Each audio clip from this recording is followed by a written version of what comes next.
Good afternoon, everyone. We are here in New Delhi. We have organized a program regards our Elam Tamils.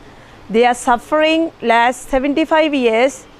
They don't have any political solutions. Therefore, we are trying to ask the help from India because we have a very close relationship with India, and we are culturally and very close with India. So therefore, we are here and we are trying to explain our situation and how our Elam Tamils are affected in Ceylon last 75 years. So that is definitely we are very much concerned about the national security of India and how we could able to support to India in their national security as well. So please welcome everyone here and listen our voice, and you have to guide us in such a good way. And we are all Hindus, mostly in northern eastern provinces. We lived in the northern eastern provinces. We are Hindus, so we have a very connected with you, and we really appreciate your help in the last 75 years. However, we need more, and we are looking the political solutions immediately. And because we have lot of violations happening in Sri Lanka, also there are temples are destroyed, and they are captures our lands, and they have captured our archaeological evidence. So therefore, we are requested to you, please try to help us. Thank you. அனைவருக்கும் எனது பணிவான வணக்கம். நாம் ஈழத்தமிழர்களாக இங்கே உங்களுடன் வந்து கலந்து கொண்டிருக்கின்றோம். இந்தியாவில் தலைநகர் டெல்லியில் ஈழத்தமிழர்களாகிய நாம் எதிர்நோக்குகின்ற பிரச்சனைகள், அதாவது கடந்த 75 வருடங்களாக நாம் எவ்வாறு இலங்கை அரசாலும் இலங்கை பேரினவாதத்தாலும் துன்பப்பட்டு கொண்டிருக்கின்றோம் என்பதனை உங்களுக்கு எடுத்து கூறவும், இலங்கைக்கும் இந்தியாவிற்குமான தொடர்பு, வழிபாட்டு பண்பாட்டு தொடர்புகள், வரலாற்று தாயக தொடர்புகள், சோழர் கால பொலிசி, இவற்றை அதாவது சோழர் காலத்தில் நாம் எவ்வாறு இந்தியாவுடன் இணைந்து வாழ்ந்திருந்தோம் என்பதை பற்றியும் உங்களுக்கு எடுத்து கூறுவதற்காகவும், உங்களுக்கு எமது பிரச்சனைகளை பற்றி தெளிவுபடுத்தி எங்களுக்கான ஒரு நிரந்தரமான நிம்மதியான வாழ்வினை பெற்றுக்கொள்வதற்காகவும் இங்கே வருகை தந்திருக்கின்றோம். எமது கருத்துக்களை, எமது விருப்புக்களை நீங்கள் அறிந்து எமக்காக, எமது உயிர் வாழ்வுக்காக நீங்கள் உதவி செய்ய வேண்டும் என்பதனை நாம் கேட்டு நிற்கின்றோம். அது மட்டுமின்றி நாம் வடக்கு கிழக்கு பூர்வீக நிலத்தை தாயகமாக கொண்டவர்கள். எங்களுக்கும் இந்தியாவிற்குமான பண்பாட்டு தொடர்பானது இன்றைக்கு 7000 வருடத்துக்கு முன்பிருந்தே தொடங்குகின்றது. ஆகவே நாங்கள் உங்களிடம் வேண்டி நிற்பது என்னென்றால், எங்களுக்கான ஒரு அரசியல் தீர்வை நீங்கள் பெற்றுத்தர வேண்டும் என்பதுதான். ஆகவே இந்திய மத்திய அரசு எமது கோரிக்கைகளை செவிமடுத்து எங்களுக்கு உதவி செய்ய வேண்டும் என்று நாங்கள் வேண்டுகின்றோம். நன்றி, வணக்கம். வணக்கம். நாங்கள் தமிழர் தாயகத்திலே ஈழத்திலிருந்து இன்று இந்த நிகழ்விலே கலந்து கொள்வதற்காக வந்திருக்கின்றோம். இந்து சமுத்திரத்தின் பாதுகாப்பில் இந்தியாவும் ஈழத்தமிழர்களும் ஒரு சமூகவியல் கருத்தரங்கின் ஊடாக நமது ஈழத்தமிழர்களுடைய நிலைப்பாட்டை இந்த இந்தியாவினுடைய தலைநகரிலே டெல்லியிலே நாங்கள் தெரிவிப்பதற்காக இங்கே வருகை வந்திருக்கின்றோம்.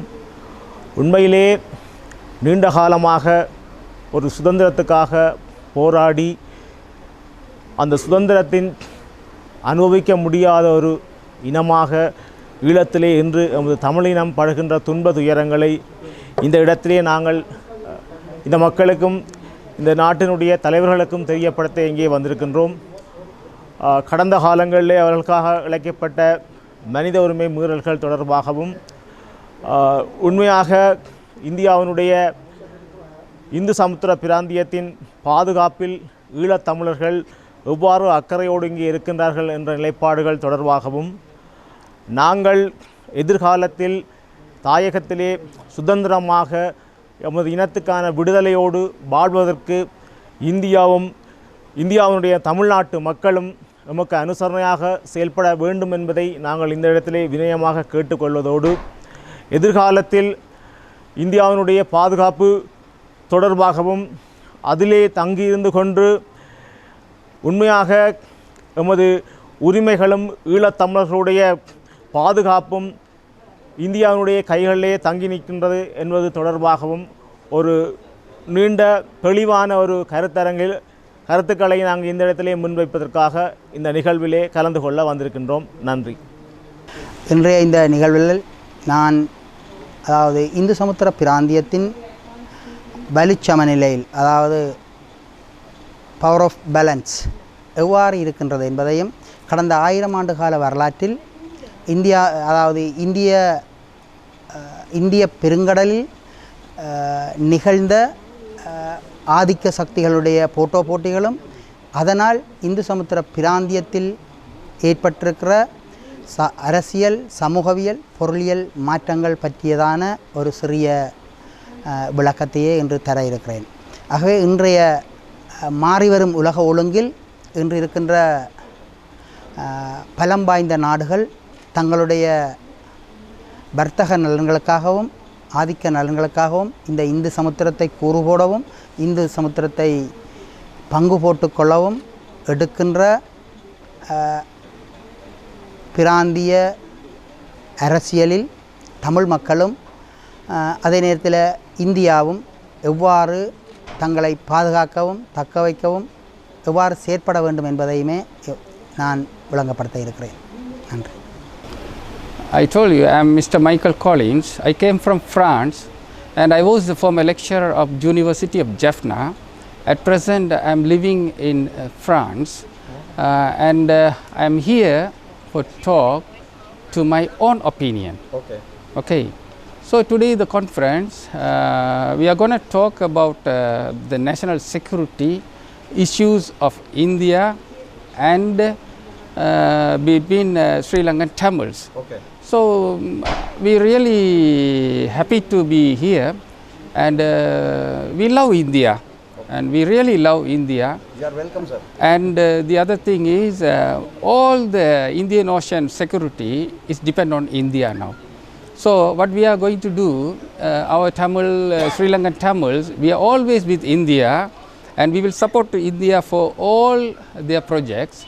And you know, in Tamil Nadu Satta Sabai, they made a Tirmanam.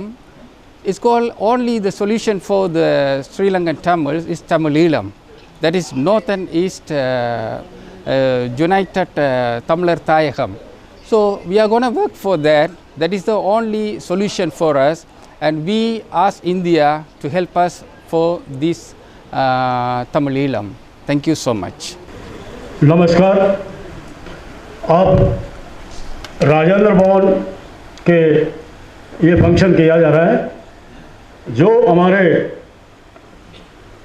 मेहमान आए उनको बहुत बहुत मैं धन्यवाद करते हुए हमारा social welfare trust for Tamilians और स्मॉल डॉट्स यूके और संसार टाइम्स जनता के तरफ से आप लोगों को वंदन करते हुए स्वागत करते हुए मैं यहाँ पर हम एक कार्यक्रम कर रहे हैं. उसके मुद्दा जो है गवर्नमेंट का कोई मुद्दे गवर्नमेंट का अगेंस्ट पे कोई हम बात नहीं करेंगे. गवर्नमेंट का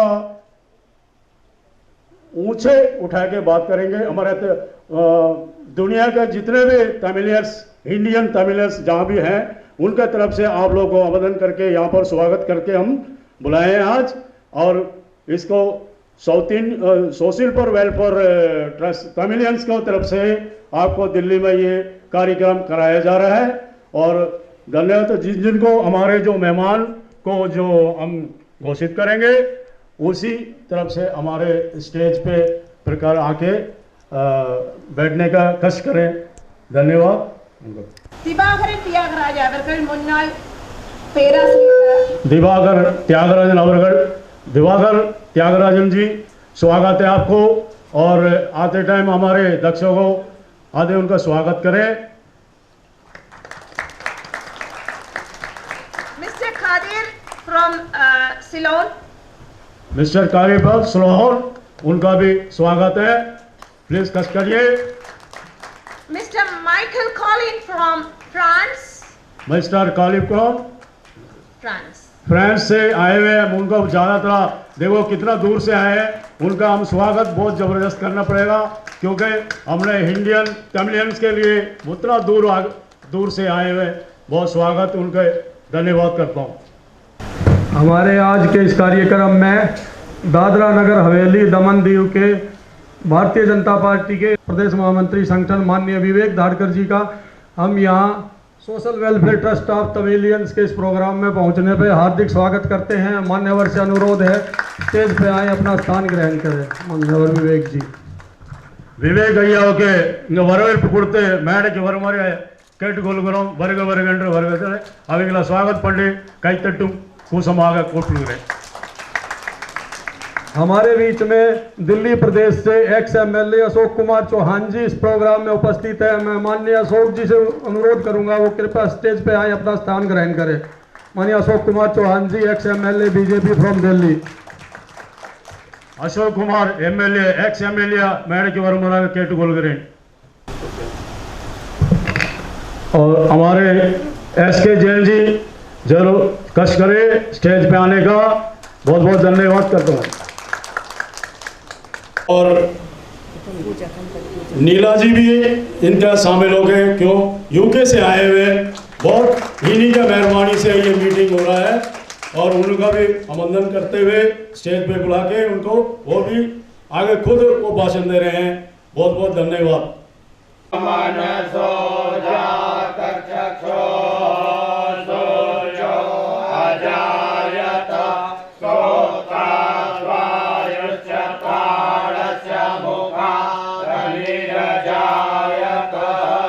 दीपं ज्योति परब्रह्म दीपं ज्योति जनार्दन दीपो हरतु मे पापं दीपं नमस्तुते शुभं करोतु कल्याणं आरोग्यं सुख संपदा शत्रुबुद्धिविनाशाय दीपं ज्योति नमस्तुते।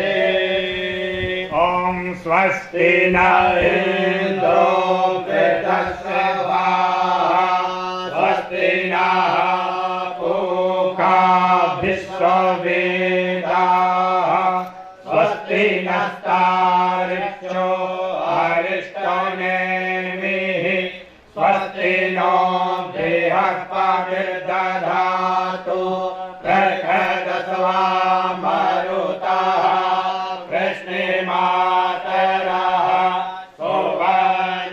सोमन्यावानो विदते सुजगमयः अग्निर्जिह्वा मानवः सूरजसो विश्वेनो देवा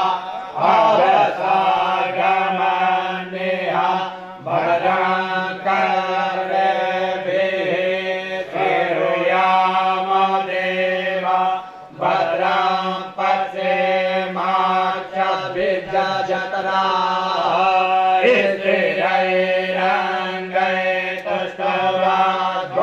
स्थिरैरङ्गैस्तुष्टवाद्गुणकस्तनो भिर्वसे मयि देवहितं जदायुः सतमेन्द्र शरदो अन्तिदेवा यत्रा नचरका जरसन्तनो नाम पुत्रासो यत्र पितरो भवन्ति मानो मद्यारीरिगता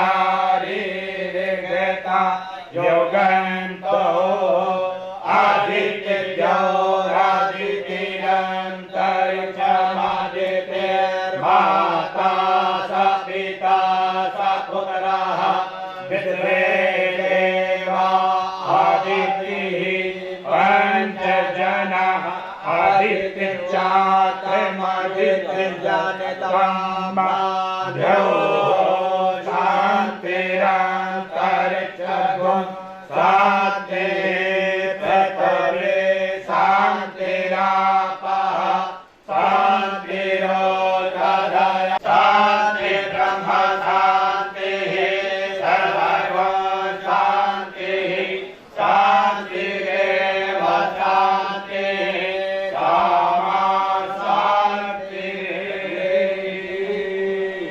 सर्वे भवन्तु सुखिनः सर्वे सन्तु निरामयाः सर्वे भद्राणि पश्यन्तु मा कश्चित् दुःखभाग् भवेत्।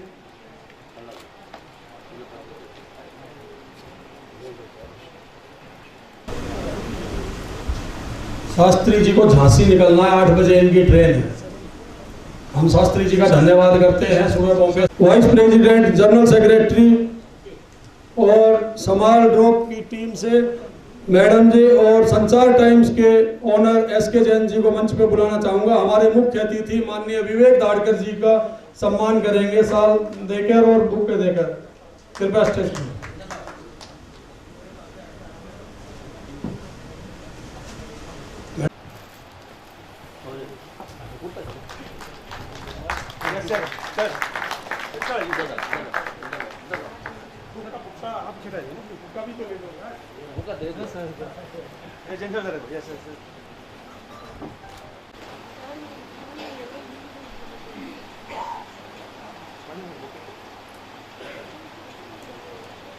स्वागत की अगली कड़ी में हमारे बीच में प्रोफेसर थिया बकरन त्यागराजा, फॉर्मर लेक्चरर हमारे बीच में उपस्थित है।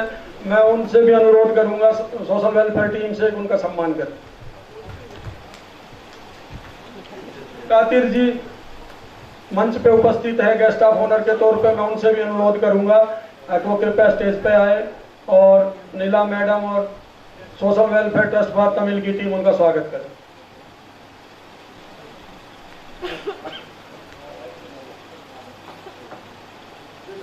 हमारे बीच में कांग्रेस के सीनियर लीडर डॉक्टर धर्म सिंह कौशिक जी उपस्थित है। मैं उनसे भी अनुरोध करूंगा कृपया स्टेज पे आए।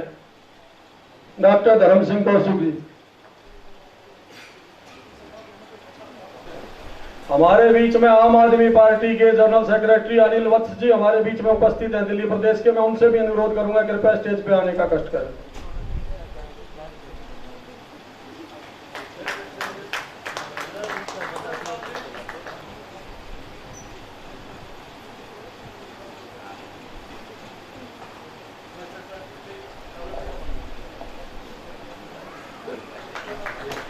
हमारे बीच में बीजेपी दिल्ली प्रदेश के पूर्वांचल मोर्चा के वाइस प्रेसिडेंट सुधांशु झा जी उपस्थित है। मैं उनसे भी आग्रह करूंगा कृपया स्टेज पे आए।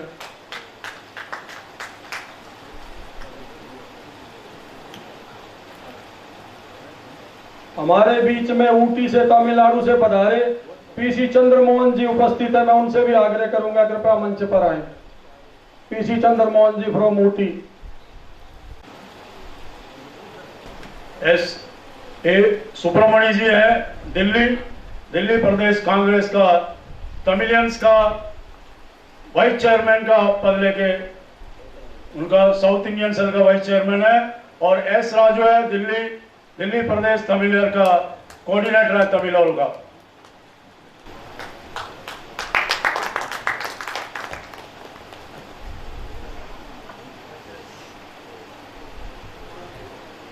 और सभी मेहमान को हम स्वागत करें। और हमारे जो ये कार्यक्रम का जो मेन पिलर है और जितेंद्र कौशिक जी, उनका स्वागत हम करेंगे। और वो हमारे मेन पिलर वही है। हम समझ जाते हैं थोड़ी देर के लिए, मैं सब भूल चुके, अब याद आ गया।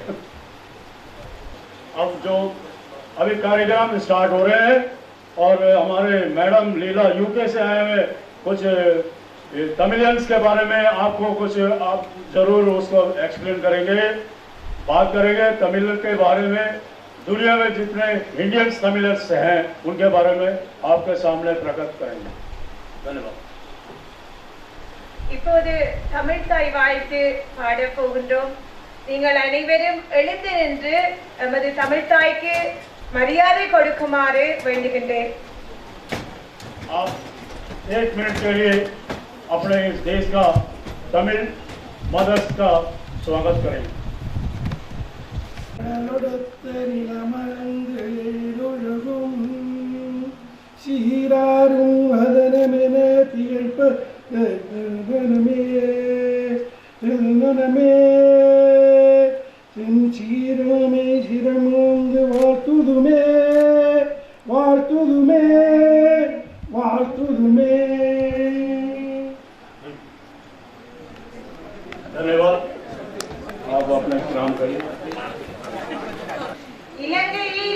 நிகழ்கின்ற இன அழிப்பு தொடர்பாகவும் ஈழத்தமிழ் மக்கள் கடந்த 75 வருடமாக எவ்வாறு சிங்கள பேரினவாத அரசால் ஒடுக்கப்பட்டுக் கொண்டிருக்கிறார்கள் என்பது தொடர்பாகவும் ஒரு சிறு விளக்க குறிப்பை இந்த நிகழ்வினுடைய ஏற்பாட்டாளர்களை,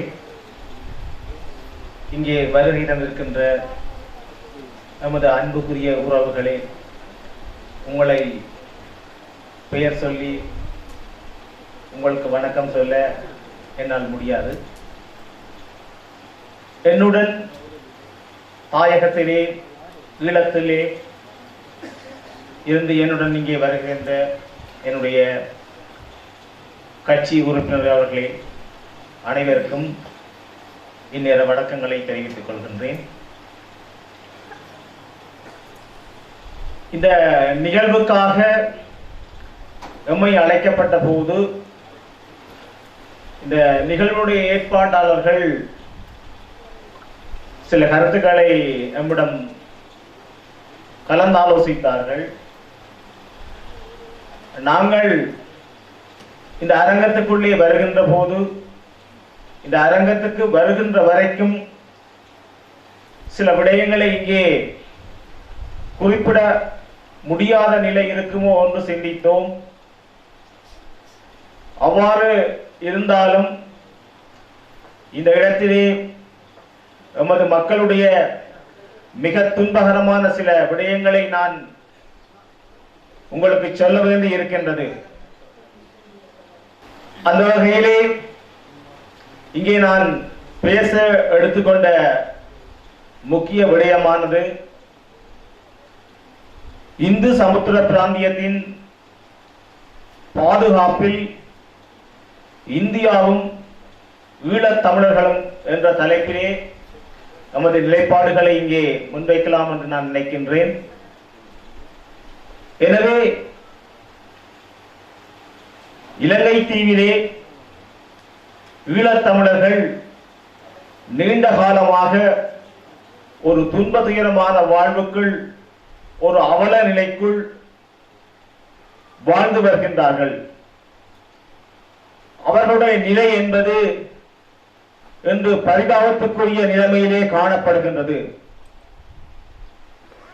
இந்த இலங்கை நாடு சுதந்திரம் அடைந்த காலத்தில் இருந்து ஈழத்தமிழர்கள் அந்த ஆட்சியாளர்களால் தொடர்ந்து அடக்கப்பட்டு அடிமைகளாக்கப்பட்டு அவர்களுக்கான உரிமை சுதந்திரம் என்பது மறுக்கப்பட்ட காலத்தில் ஒரு தன்னாட்சி அதிகாரத்தை பெற்றுக்கொள்ளக்கூடிய ஒரு நிலைமை அங்கே தமிழ் மக்கள் மீது திணிக்கப்பட்டது. அந்த காலகட்டத்திலே தமிழர்கள் தங்களுடைய உரிமைகளை வென்றெடுப்பதற்காக தம்மை தாமே தயார்படுத்திக் கொண்டு ஜனநாயக வழியில் நமது மூத்த அரசியல் தலைவர்கள் மேற்கொண்ட அரசியல் போராட்டங்கள் மழுங்கடிக்கப்பட்ட காலப்பகுதியில் அந்த ஜனநாயக போராட்டத்தின் அதி உச்ச வடிவமாக ஒரு ஆயுத போராட்டம் 30 ஆண்டு காலம் நிகழ்த்தப்பட்டது. அந்த ஆயுத போராட்டம் தமிழினத்தின் தேசிய இருப்பை இந்த உலகத்திலே நிலைநிறுத்திக் கொண்டது. அந்த போராட்டம் மௌனிக்கப்பட்டதற்கு பின்னர் மீண்டும் அந்த போராட்டத்தின் பங்காளிகளாகிய நாம் நமது மக்களுடைய உரிமை சார்ந்த விடயங்களை வென்றெடுப்பதற்காக ஒரு ஜனநாயக வழியிலே நமது போராட்டத்தின் வடிவத்தை மாற்றிக்கொண்டு இன்று நமது மக்களுக்கான உரிமைகளை வென்றெடுப்பதற்காக நமது தாயக மண்ணிலே நமது அரசியல் போராட்டத்தை நடத்தி வருகின்றோம். இந்த வகையிலே நான் நினைக்கின்றேன், நமது அரசியல் போராட்டமானது மீண்டும் மீண்டும் தொடர்ச்சியாக தென்னிலங்கை அரசியல் தலைமைத்துவங்களால் விரட்டப்பட்டு ஒடுக்கப்பட்டு ஒரு குறுகிய வட்டத்துக்குள் நசுக்கப்படும் சூழல் உருவாகின்ற நிலை அங்கே காணப்படுகின்றது. உண்மையாக பயங்கரவாத தடை சட்டம் என்ற பெயரில் எமது மக்களை, எமது எழுச்சியின் குரலை அங்கே ஒடுக்குவதும் அங்கே நசுக்குவதும் போன்ற வேலைகளை தென்னிலங்கை அரசாங்கம் செய்து வருகின்றது. உண்மையாக முள்ளிவாய்க்காலிலே இறுதி யுத்தம் நடந்துகின்ற காலப்பகுதியில் பல்லாயிரக்கணக்கான மக்கள் இலங்கை இராணுவத்தால் படுகொலை செய்யப்பட்டார்கள். யுத்த விதிமுறைகளை மீறி அங்கே மேற்கொண்ட அந்த இனப்படுகொலை எமது மனங்களில் இன்னும் ஆறாத வடுவாக இருக்கின்றது. எந்த விடுதலைக்காக அந்த மண்ணிலே எமது வீரர்களும் எமது மக்களும் தங்கள் உயிர்களை அர்ப்பணித்தார்களோ அந்த மக்களுடைய விடுதலையை ஒரு ஜனநாயக வழியிலே வென்றெடுப்பதற்காக நாம் இன்று எமது பணிகளை தொடர்ந்து வருகின்றோம். நாங்கள் இந்த இடத்திலே இந்த பாரத தேசத்துக்கு, இந்திய அரசுக்கு நாங்கள் பணிவாக ஒரு செய்தியை சொல்லிக்கொள்ள விரும்புகின்றோம். நிச்சயமாக ஈழத்தமிழர்களுடைய உரிமை சார்ந்த விடயங்கள், தமிழர்களுடைய உரிமை என்பது, அவர்களுடைய பாதுகாப்பு என்பது இந்தியாவினுடைய கைகளிலே தங்கி நிற்கிறது என்பதை நாங்கள் வெளிப்படையாகவே இந்த இடத்திலே, இந்த இந்தியாவினுடைய தலைநகரத்திலே இந்த அரசாங்கத்துக்கு நாங்கள் கூறிக்கொள்ள விரும்புகின்றோம்.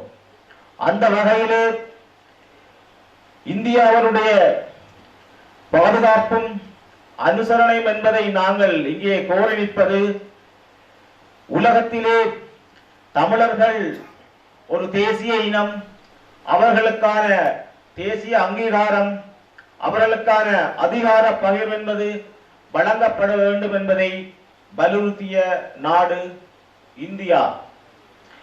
உண்மையாக எமது தொப்புள்கொடி உறவுகள் கலை கலாச்சார ரீதியாகவும் சரி, அனைத்து விடயங்களிலும் நாங்கள் அன்று தொட்டு இன்று வரை தமிழ்நாட்டுடன் இணைந்து வாழ்கின்ற ஒரு சமூகம். அந்த தமிழ்நாட்டு மக்களிடமும் நாங்கள் வினயமாக கேட்டுக்கொள்வது, எதிர்காலத்தில் எமது மக்களுக்கான உரிமைகளை வென்றெடுப்பதற்காக உங்களுடைய முழு ஆதரவும் எங்களுக்கு கிடைக்க வேண்டும் என்பதையும் நாங்கள் அந்த தமிழ்நாட்டு மக்களிடம் கேட்டுக்கொள்கின்றோம். இந்திய மத்திய அரசாங்கமானது தொடர்ச்சியாக இலங்கையிலே மேற்கொள்கின்ற தென்னிலங்கை அரசாங்கத்தின் அனைத்து நடவடிக்கைகளுக்கும் ஆதரவளித்து செயல்படாமல் உண்மை நிலைகளை கண்டறிந்து அங்கே தமிழ் மக்கள் எவ்வாறு அடக்கப்படுகின்றார்கள், இன்றும் யுத்தம் நிறுத்தப்பட்டதற்கு பின்பும் தமிழ் மக்களுடைய அடக்குமுறை அங்கே தொடர்ந்து கொண்டே இருக்கின்றது. உண்மையாக மாகாண சபைகளுக்குரிய அதிகாரங்கள் பறிக்கப்பட்டு தொல்பொருள் ஆராய்ச்சி என்ற போர்வையில் தமிழர்களுடைய நிலங்கள் அங்கே ஆக்கிரமிக்கப்பட்டு சிங்கள குடியேற்றங்கள் மேற்கொள்ளப்பட்டு வருகின்றன. உண்மையாக மதம் ஒன்றை அங்கே பயன்படுத்தி பௌத்தம் என்பது மகத்துவமானது என்பதை நாங்கள் அறிவோம். ஆனால் அந்த மகத்துவமான பௌத்த மதத்தை பயன்படுத்தி தமிழர் தாயக பகுதியிலே பெருமளவான நில ஆக்கிரமிப்பை இந்த சிங்கள ஆட்சியாளர்கள் அங்கே மேற்கொண்டு வருகின்றார்கள். நடைமுறையில் இருந்த மாகாண சபை ஆட்சி அதிகாரங்கள் நிறைவடைந்ததற்கு பின்னர் தொடர்ச்சியாக நீண்ட காலமாக அந்த மாகாண சபை தேர்தலை நடத்தாது அதை தடுத்து வைத்து எமது தாயக பகுதியிலே தன்னுடைய ஆக்கிரமிப்பு நடவடிக்கைகளை மேற்கொள்வதற்காக அனைத்து வேலை திட்டங்களையும் இந்த இலங்கை அரசாங்கம் மேற்கொண்டு வருகின்றது. எனவே எம்மை பொறுத்தவரையிலே இந்திய அரசாங்கத்தால் கொண்டு வரப்பட்ட மாகாண சபை சட்டமானது இலங்கையிலே முழுமையாக நடைமுறைப்படுத்தப்பட வேண்டும் என்பதை இந்திய மத்திய அரசாங்கம் இலங்கைக்கு பாரிய அளவிலான அழுத்தங்களை கொடுக்க வேண்டும் என்பதை நாங்கள் இந்த இடத்திலே எங்கள் மக்கள் சார்பாக கேட்டுக்கொள்கின்றோம். இதே போன்று தமிழர்கள் தொடர்பாக எமது இனம் இன்று ஒரு தனித்துவமான உண்மையான நேர்மையான ஒரு தலைமைத்துவத்தை இழந்து நிற்கின்றது. யுத்தம் நிறைவடைந்ததற்கு பின்னர் தமிழர்களுடைய அரசியல் பல கூறுகளாக பிரிக்கப்பட்டு நிற்கின்றது. அந்த அடிப்படையிலே எதிர்காலத்தில் நாம் நமது மக்களுக்கான உண்மையான நேர்மையான சிறந்த ஒரு தலைமைத்துவத்தை வழங்குவதற்கு தயாராகி வருகின்றோம். எனவே எங்களுடைய முயற்சிகளை அங்கீகரித்து எம்மீது போடப்பட்டிருக்கின்ற பயங்கரவாத தடை சட்டத்தை நீக்கி இந்திய அரசாங்கம் நமது ஜனநாயக வழி செயல்பாடுகளுக்கு முழுமையான ஒத்துழைப்பை வழங்க வேண்டும் என்பதையும் நான் இந்த இடத்திலே வினயமாக கேட்டுக்கொள்கின்றேன். இந்தியாவினுடைய தடை நீக்கம் என்பது உலக நாடுகளிலே அனைத்து இடங்களிலுமே எமதுக்கான ஆதரவை வலுப்பெற செய்யும். அதே போன்று நமது போராளிகள் அச்சமின்றி ஒரு ஜனநாயக நீரோட்டத்துக்குள் வந்து நமது மக்களுக்கான உரிமைகளை வென்றெடுக்க நிச்சயம் நம்மோடு தோள் நின்று போராடுவார்கள் என்பதையும் இந்த இடத்திலே நான் தெரிவித்துக் கொள்ள விரும்புகின்றேன். இதே போன்றுதான் இந்தியாவினுடைய பூகோள ரீதியிலான பாதுகாப்பு தொடர்பாகவும் நாங்கள் கரிசனோடு இருக்கின்றோம். இலங்கை அரசாங்கமானது இந்தியாவுக்கு வேண்டாத நாடுகளுடன் கூட்டு சேர்ந்து இந்து சமுத்திர பிராந்தியத்தில் அந்த வல்லாதிக்க சக்திகளின் பலத்தை அதிகரித்து இந்தியாவை பலவீனமடைய செய்யும் நோக்கோடு செயல்படும் திட்டங்களை நாம் கண்டறிவோம். எனவே எமது இருப்புக்கும் எமது தேசிய பாதுகாப்புக்கும் உறுதியாக இருக்கின்ற இந்தியா தேசத்துக்கு எதிராக செயல்படும் நாசகார செயல்பாடுகளை நாம் வன்மையாக கண்டிக்கின்றோம். இந்து சமுத்திர பிராந்தியத்தில் இந்தியாவினுடைய ஆதிக்கம் என்பது மென்மேலும் வளர்ச்சி பெற்று அந்த தலைமைத்துவம் அங்கு வழங்கப்படும் சந்தர்ப்பத்தில் அது ஈழத் தமிழர்களுக்கும் ஒரு சாத்தியமான விடயமாக அமையும் என்பதையும் நாங்கள் நம்புகின்றோம். எனவே நீண்ட ஒரு கருத்தாடலை இங்கே என்னால் செய்ய முடியாமல் இருக்கின்றது. முக்கியமான சில விடயங்களை நான் இந்த இடத்திலே குறிப்பிட்டிருக்கின்றேன். எனவே இந்த விடயங்கள் தொடர்பாக நாங்கள் வருகின்ற காலங்களும் உங்களோடு கலந்துரையாட இருக்கின்றோம். அனைவருக்கும் நன்றி, வணக்கம். धन्यवाद जी कदर जी, बहुत अच्छे आपने बोले। जो जो हुआ है श्रीलंका में, जो भी हुआ है, आप उसको सच बताएं यहाँ पर। और हमारे सर जी ने अभी आपको सामने जो दुनिया का जो तमिल इंडियन तमिल्स कैसे कैसे जी रहे हैं और इंडियन तमिल्स हर जगह हर स्टेट में जो जी रहे हैं, आप लोगों के सामने तो इंडियन का तमिलों के बारे में आप जानते हैं। में कैसे तमिलियर्स जी रहे हैं, किसी को पता है, किसी को नहीं पता, पूरे सरकार के हाथ में है। अब कदर सर ने ये बताए हैं, जो अपने इंडिया और श्रीलंका जब आजाद हुए हैं तब से हमारे तमिलियंस को, इंडियन तमिलियंस को कोई राज्य नहीं दिया। जो राज्य नहीं दिया तो हम उस श्रीलंका को हमने बीज बो के हमने आगे वंश दिखाया, हमें उसके लाभ नहीं मिला। तो वहां के तमिल लोग जितने भी इंडियंस तमिल लोग जितने जी रहे थे, उसमें से सब ये पूछे हमें भी दर्ज दो, हमें भी इलेक्शन के लिए वोट कंटेस्ट करने के लिए हमें भी आजाद दो। मगर किसी ने इसके बारे में कोई सोचा नहीं था, चर्चा नहीं करा था। और बुद्धिस्ट, क्योंकि इंडियन का जो वंश इंडिया ही चल रहा था, इंडियन को जो साम्राज्य खत्म कर दिया और बुद्धिस्ट को अंदर ले आया। उसके बाद अपने संघर्ष करने लगे तमिलियंस। उसके बाद तमिलियंस संघर्ष करते करते, और उस समय हमारे इंडियंस गवर्नमेंट ने भी उस टाइम कुछ उसके बारे में चर्चा नहीं किया। उसके बाद उन्होंने इंडियन और श्रीलंका का जो अदर कंट्री का, जैसे हमारे आस पड़ोस का जो उनका श्रीलंका का आस पड़ोस दूर की जो चाइना है, और कई कई देश ने उनके साथ मिलकर के तमिलियंस को दर्ज नहीं देना है, उनका कोई किसी का राज्य का कोई उसमें मंत्री का कोई पद कुछ भी नहीं देना है करके वो भड़का के ऐसे उनका लड़ाई का संघर्ष करवा दिया।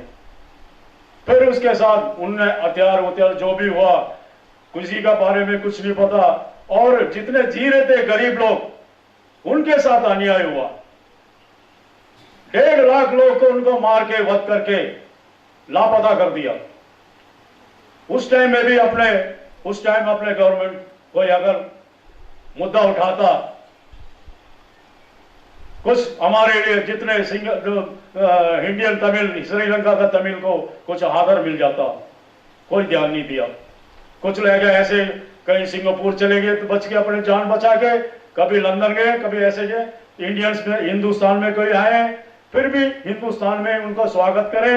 उस टाइम में फिर दोबारा हमारे जो 2009 में बिल्कुल समाप्त कर दिया तमिल्स को, वहां पर इतना दर्दी से 3-3 महीने बच्चों को उन्होंने वध करा, 3-3 महीने बच्चों को। मगर आप देखिए 3 महीने बच्चों को भी नहीं छोड़े वो।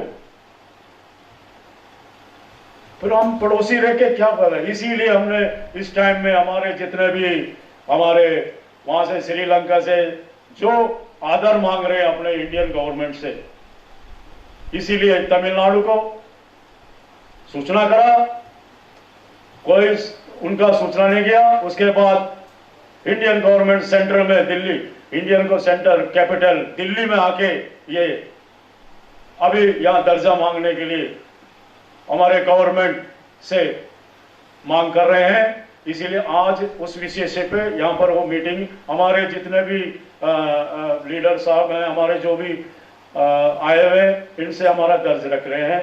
कृपा करके हमारे श्रीलंका तमिलों को जान बचा के आप लोग आदर दीजिए और हमेशा हम हिंदुस्तान के ही हैं, हिंदुस्तान के रहेंगे। हमारे मंदिर को तक न छोड़े, मंदिर को भी तोड़ के उनका बुद्ध मस्त का झंडा गाड़ दिया। अब दुनिया में हिंदुस्तान ने कितने देश को बढ़ाया। जब राजराजा सोलन का टाइम में आप देखे होंगे कितना देश को अपने आजादी करके वहीं अपने तमिलन को, हिंदुस्तान को, इतने भी जो भी है वहां बसा गए हैं, उनके आदर से कंट्री से आके उनको मार मार के ऐसे कंट्री को नाश कर दिया। फिर भी अपने हिंदुस्तान के जो एक कहा जाता था श्रीलंका तमिलियंस, उसी को भी हम नहीं रक्षक नहीं करे। इसीलिए आपसे हाथ जोड़ के विनती करता हूं, अभी कुछ दिन पहले और दुनिया का जो सबसे बड़ा यूनिटी स्टेट में जाके हमारे प्रधानमंत्री जी ने तमिलियों के बारे में उनको वहां पर बताए थे। हमारे श्रीलंका का तमिलों को साथ आप अन्याय करने हम नहीं छोड़ेंगे।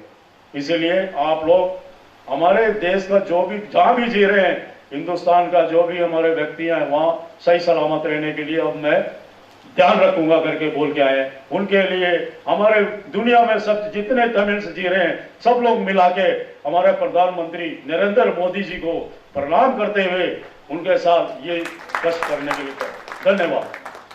मां भारती की आप सभी का मैं अभिनंदन करता हूं, वंदन करता हूं। ये जो तमिल लोगों के लिए एक संगठित संस्था है, उसके भविष्य की कामना करता हूं और मैं उन सभी से, तमिल लोगों से गुजारिश करता हूं कि पूरे संसार के अंदर आपको संगठित करना पड़ेगा। जब तक तमिल लोग पूरे संसार से एक जगह एकजुट नहीं होंगे तब तक आपका भविष्य में कामयाब होना बहुत मुश्किल हो जाएगा। पहले सर्वप्रथम मैं यहाँ के अध्यक्ष उनका अभिनंदन करता हूँ। हमारे इस संस्था के महामंत्री, संस्था के उपाध्यक्ष, संस्था के अध्यक्ष और मंच में जितने भी अतिथि हैं उन सभी का स्वागत करता हूं। मैं अशोक चौहान, पूर्व विधायक भारतीय जनता पार्टी। मैं सर्वप्रथम यही कहना चाहता हूं कि जो हमारी सरकार है, भारत सरकार, जैसे इन्होंने बताया कि मोदी जी ने यूनाइटेड स्टेट में भाषण में ये कहा कि हम तमिल लोगों के साथ हैं, हम उन्हें न्याय दिलाएंगे। तो मैं चाहता हूं, ये मैं आज मंच से कह रहा हूं, मैं भी एक भारतीय जनता पार्टी का छोटा सा कार्यकर्ता हूं, लेकिन मोदी जी की आवाज में मैं भी उनके साथ ये कहना चाहता हूं कि जैसे मोदी जी ने कहा है, हमारे प्रधानमंत्री, उन्होंने जो कहा है वो आगे जाके सत्य होगा और इसी की कामना मैं भी करता हूं और आप सभी को करनी चाहिए। क्योंकि पिछले सदियों से जो काम नहीं हो रहे वो अब इस बार हो रहे हैं। जो ये सरकार है ये ऐसे काम कर रही है जिसमें सबका भला होने वाला है। और आज जो तमिल्स लोग हैं इनके साथ भी हमारी सरकार रहेगी, इनका साथ देगी। इसी के साथ मैं अपने वाणी को विराम देता हूँ। ये छोटे से शब्द हैं लेकिन बहुत बड़े शब्द हैं। जय हिंद, जय भारत। இந்திய தமிழர்களே, உங்கள் அனைவருக்கும் எனது அன்பான மாலை வணக்கங்கள். ये जो मंच पे बैठे हुए हमारे नेता और हमारे बड़े लोग और हमारे सामने जो बैठे हुए हैं भाई और बहनों, यहाँ पर हमारे जो इंडियंस तमिलर्स और हमारे श्रीलंका तमिलर्स और हमारा जो आए हमारे जो कष्ट का जो सुनने के लिए बैठे हुए उनके लिए हमारे धन्यवाद करते हुए आपको ये अभी आगे बढ़ा இன்று இந்து சமுத்திர பிராந்தியத்தில் ஏற்படுகின்ற இராணுவ சமநிலை அல்லது பல பரீட்சையில் இலங்கை தீவும் இந்தியாவும் பெரும் நெருக்கடிகளை சந்தித்துக் கொண்டிருக்கிறது. அது பற்றியதான ஒரு சிறிய விளக்கத்தை தான் நான் உங்களுடன் பேச விரும்புகிறேன். मैं श्रीलंका आर्मी का थोड़े विशेष के बारे में मैं आपको सामने ये जो मैं बताना चाहता हूँ. இந்து சமுத்திரத்தின் மிக முக்கிய நாடுகளில் இந்தியா முதன்மையானது. இந்து சமுத்திரத்தின் பலம் வாய்ந்த நாடுகளில் இந்தியாவே முதன்மையானது. இந்து சமுத்திரம் இந்தியாவுக்கே சொந்தமானது. இந்த இந்து சமுத்திரத்தை வேறு எந்த நாடுகளும் பங்கு போடவோ அல்லது ஆதிக்கம் செலுத்தவோ முனைவது இந்தியாவுக்கு மிக பங்கத்தை விளைவிக்கும். அந்த வகையில் இன்று கடந்த மாதம் நீங்கள் அனைவரும் அறிந்த செய்தி, ஜுவான்வாங் 5 என்கின்ற சீன கப்பல் இந்து சமுத்திரத்தில் நுழைந்து இலங்கை அம்பாந்தோட்டை துறைமுகம் வரை வந்து திரும்பி சென்றது. அதனுடைய தாக்கம் இந்தியாவில் பெரிய அளவில் இருந்தது. ஆனால் அந்த ஜுவான்வாங் கப்பலை தடுத்து நிறுத்த இந்தியாவால் அன்றைய சூழ்நிலையில் முடியவில்லை. இதற்கான காரணங்கள் என்ன என்பதை நாங்கள் சற்று ஆழமாக சிந்திக்க வேண்டும். கடந்த 1000 ஆண்டுகால வரலாற்றில் இந்த இந்து சமுத்திரத்தை இந்தியா தன்னுடைய கட்டுப்பாட்டின் கீழ் வைத்திருந்த காலப்பகுதியில் இந்தியாவிற்கு எந்த பங்கமும் ஏற்படவில்லை. நான் நினைக்கிறேன் இன்றைக்கு 1000 ஆண்டுகளுக்கு முன்னர் உலகளாவிய ஒரு பெரிய சாம்ராஜ்யத்தை கடல் கடந்து கட்டலாம் என்பதை முதன் உலகுக்கு அறிமுகப்படுத்தியவர்கள் இந்தியர்கள். அதில் இந்தியர்கள் பெருமைப்பட வேண்டும். இரண்டாவது, உலகளாவிய பெரிய கடற்படையை கட்டியவர்களும் இந்தியர்கள் தான். ஆகவே அதிலும் இந்தியர்கள் பெருமைப்பட வேண்டும். இன்று ஆங்கிலத்தில் இருக்கின்ற நேவி என்கின்ற அந்த ஆங்கில சொல் தென்னிந்திய மன்னர்கள் கட்டிய மிகப்பெரிய கப்பல்களுடைய பெயரான அந்த நாவாய் என்ற சொல்லில் இருந்துதான் பிறந்தது. அது இன்று நாவாய் என்பது நேவியாக மாறி அது கடற்படையை குறிக்கின்ற சொல்லாக மாறி இருப்பதை நாங்கள் காணலாம். அந்த அடிப்படையில் உலகிற்கு பெரிய ஒரு பங்களிப்பை இந்தியர்கள் செய்திருக்கிறார்கள். அவர்கள் இந்த இந்திய பெருங்கடலை தங்களுடைய கட்டுப்பாட்டின் கீழ் வைத்திருந்திருக்கிறார்கள். ஆனால் அந்த தென்னிந்திய மன்னர்களுடைய வீழ்ச்சிக்கு பின்னர் அராபியர்கள் இந்த இந்து சமுத்திரத்திலே பிரவேசித்தார்கள். இந்த அராபியர்கள் பிரவேசிப்பதற்கு முன்னர், அதாவது 14ஆம் நூற்றாண்டுக்கு முன்னர் இந்து சமுத்திரத்தில் வேறு எந்த வாணிகர்களும் அதாவது இந்த வங்க கடலில் பயணம் செய்ய முடியாது. அதாவது அராபிய கடலில் உள்ள இந்த கொச்சின் அல்லது ஏனைய மேற்குக்கரை துறைமுகங்களுக்குத்தான் இந்த அராபியர்கள் வந்தார்கள். பின்னர் அவர்கள் கடற்கரையோரமாக சென்று தமிழகத்திலே தங்களுக்கு தேவையான பொருட்களை கொள்வனம் செய்து போனார்களே தவிர, அதாவது சோழர்கள் அராபியர்களை இந்த இந்து சமுத்திரத்துக்குள், அதாவது இந்த வங்க கடலுக்குள் நுழைய அனுமதிக்கவில்லை. அன்றைய அவர்களுடைய அந்த கடற்கொள்கைதான் இன்றும் இந்தியாவுக்கு பொருத்தமானதாக இருக்கிறது. ஏனென்றால் 14ஆம் நூற்றாண்டுக்கு பின்னர் அராபியர்கள் இந்து சமுத்திரத்திற்குள் நுழைந்தார்கள். ஆக 100 ஆண்டுகளில் அவர்கள் அங்கே மலேசியா என்கின்ற ஒரு இஸ்லாமிய நாட்டையும் இந்தோனேசியா என்கின்ற ஒரு இஸ்லாமிய நாட்டையும் உருவாக்கி சென்று விட்டார்கள். ஆனால் 300 ஆண்டுகள் இந்து சமுத்திரத்தினுடைய தென்கிழக்காசிய நாடுகளை தங்களுடைய கட்டுப்பாட்டுகள் வைத்திருந்த இந்த இந்திய மன்னர்களால் அங்கே ஒரு இந்தியாவுடைய ஆதிக்கத்தை செலுத்த முடியாமல் போனமை என்பது துரதிருஷ்டவசமே. ஆனால் இன்று அதாவது அராபியர்களுக்கு பின்னர் சீனர்கள் முதன்முதலாக இந்த இந்து மகாசமுத்திரத்துக்குள் நுழைந்தார்கள். கிறிஸ்துவுக்கு பின் 1407ஆம் ஆண்டு சீனாவுடைய பெரும் கடற்படையுடன் ஷாங்கி, அட்மிரல் ஷாங்கி என இன்று வரலாற்றில் அழைக்கப்படுகின்ற சீன கடற்படை தளபதி இந்து சமுத்திரத்துக்குள் நுழைந்தார். அவர் ஏறத்தாழ ஒரு 30 ஆண்டுகள் இந்த இந்து சமுத்திரத்தை தன்னுடைய கட்டுப்பாட்டுகள் வைத்துவிட்டு சென்றார். அதே போல 16ஆம் நூற்றாண்டில் ஐரோப்பியர்கள் இந்து சமுத்திரத்துக்குள் வந்தார்கள். இந்த ஐரோப்பியர்கள் வந்ததன் விளைவு இந்து சமுத்திரத்தில் இருந்த இந்திய நாடு பல்வேறு துண்டுகளாக பிரிந்து அது ஒரு அடிமைப்பட்டு இன்று கடந்த 75 ஆண்டுகளுக்கு முன்னர் அது சுதந்திரம் அடைந்து மீண்டும் எழுந்து நிற்கிறது.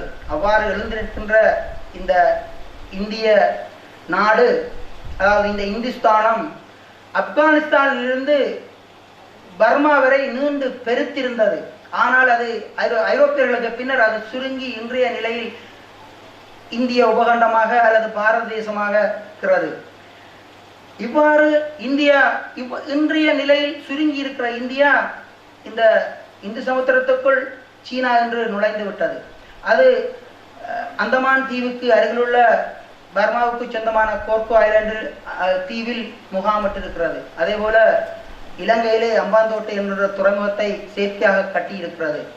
பாகிஸ்தானில் குவாதர் துறைமுகத்தை கட்டி இருக்கிறது. ஆகவே இந்த 3 புள்ளிகளை முனைத்தால் இந்தியா முற்றுகையிடப்பட்டிருக்கிறது.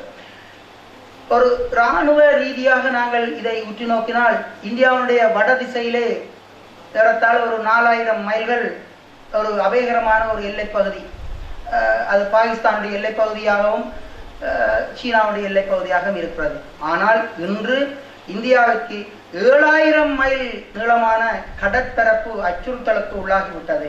இந்தியா இன்று 7000 மைல்களை பாதுகாக்க வேண்டிய ஒரு நிலைக்கு வந்துவிட்டது. ஆகவே இந்த இந்து சமுத்திரத்துக்குள் சீனா தொடர்ந்து நுழையுமானால் இந்தியாவுடைய பாதுகாப்பு கேள்விக்குள்ளாகிவிடும். அதே போல இந்த இலங்கை அரசு தொடர்ந்து சீனாவுக்கு சார்பாகவே இருந்திருக்கிறது. இந்தியா சுதந்திரம் அடைந்த கடந்த 75 ஆண்டுகளில் இந்தியா மிக முக்கியமான 3 போர்களை சந்தித்திருக்கிறது. சீனாவுடன் ஒரு போரை சந்தித்திருக்கிறது. அதே போல பாகிஸ்தானுடன் ஒரு போரை 2 போர்களை சந்தித்திருக்கின்றது.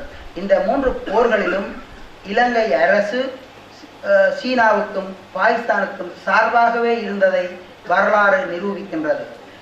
இனிவரும் காலங்களிலும் அவ்வாறே இந்த சிங்கள தேசம் தொடர்ந்து இந்தியாவுக்கு எதிரான நாடுகளுடன் தன்னுடைய உறவை வளர்க்கும். இதனை நான் இன்னொரு வகையில் சொன்னால் ஹவுடில்ஜர், அதாவது அர்த்த சாஸ்திரத்தை எழுதிய ஹவுடில்ஜர் சொல்கிறார், உனது அண்டை நாடு இயல்பான உனது எதிரி நாடு, அண்டை நாடு உனது இயல்பான நண்பன் என்று சொல்கிறார். அந்த அடிப்படையில் பார்த்தாலும் இலங்கைக்கு இந்தியா அண்டை நாடாக இருக்கிறது, அது இயல்பான ஒரு எதிரியாக இருக்கிறது. அதே போல அண்டை நாடு சீனா, அது அதனுடைய நண்பனாக இருக்கிறது. அந்த அடிப்படையில் இன்று இந்து சமுத்திரத்தில் ஏற்படுகிற இந்த கொதி நிலையை அல்லது இந்த பாதுகாப்பு அச்சுறுத்தலை தவிர்க்கக்கூடிய ஒரு சக்தியாக இலங்கை தீவில் தமிழ் மக்கள் இருக்கிறார்கள். இலங்கை தீவினுடைய 3/2 கடற்பரப்பை தமிழர்கள் தான் வாழ்கிறார்கள். ஆகவே இந்த இந்து சமுத்திரத்தில் இந்தியாவுக்கு ஏற்படக்கூடிய ஆபத்தை தணிக்கக்கூடிய அல்லது அந்த ஆபத்தை தடுக்கக்கூடிய ஒரு வல்லமை, அதாவது அந்த இருப்பு, அந்த கேந்திர தன்மை இலங்கை தீவுக்கு இருக்கிறது. அந்த அடிப்படையிலே ஈழத் தமிழர்களால் இந்தியாவிற்கான பாதுகாப்பை உறுதிப்படுத்தக்கூடிய அளவில் அவர்களால் செயல்பட முடியும். எனவேதான் இன்றைய இந்த சூழலில் ஈழத்தமிழர்கள் தங்களை பாதுகாத்துக் கொள்ளவும் இந்தியா தன்னுடைய பாதுகாப்பை உறுதிப்படுத்திக் கொள்வதற்குமான ஒரு சந்திப்புள்ளியில் இந்தியாவுக்கும் ஈழத்தமிழர்களுக்குமான உறவு மலர வேண்டும். அந்த உறவு இந்த இந்து சமுத்திர பிராந்தியத்தில் வல்லரசுகளுடைய ஆதிக்கத்தை தடுத்து இந்தியா தொடர்ந்து தன்னுடைய இருப்பையும் தன்னுடைய சுபீட்சமான வாழ்வையும் ஒருங்கிணைக்க முடியும்.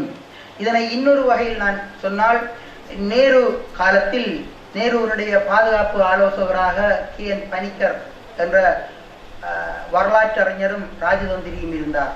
அவர் இந்த இந்து சமுத்திரம் பற்றி சொல்கின்ற போது அவர் சொல்கிறார், இந்த இந்து சமுத்திரம் இல்லையே இந்தியாவுக்கு அரசியலும் இல்லை, இந்தியாவுக்கு பாதுகாப்பும் இல்லை.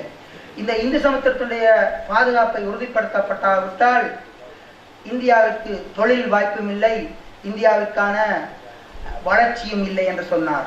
ஆகவே இன்றைய சூழ்நிலையில் இன்றைக்கு 50-60 வருடங்களுக்கு முன்னர் கணிக்கர் கூறிய அந்த கருத்து மிக முக்கியமானது.